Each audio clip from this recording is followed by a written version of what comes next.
Hi there, my name is Kasia. I'm the founder of Ikigai Connections based here in Michigan, but I help people all over the United States find Japanese jobs in the US with their Japanese language and cultural skills.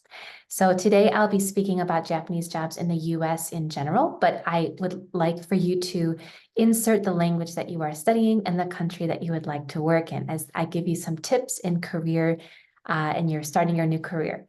So I see three main benefits for having multicultural and multilingual skills in the um, professional and academic world.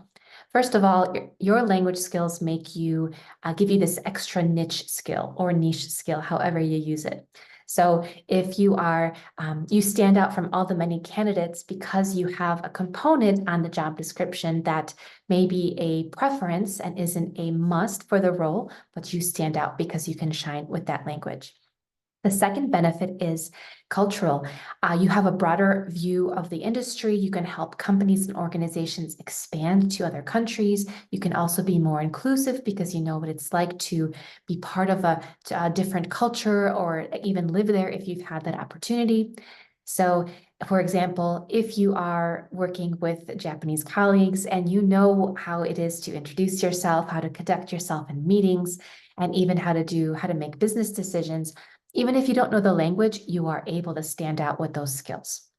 The third benefit is that you are this bridge between cultures and people. You become this glue because you have this emotional connection to both sides, and you naturally want both sides to meet together and work in a more collaborative manner. So, for example, if you are a US company that wants to expand to Japan, you know what it's like to expand to a foreign country and the rules and regulations and where to go to get help because of how different that culture is.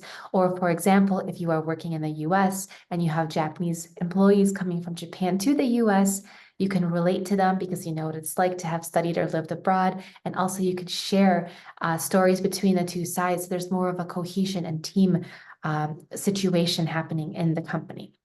So, lastly, I would like to offer you also three tips for new professionals, again, regardless of language or country that you'd like to work in.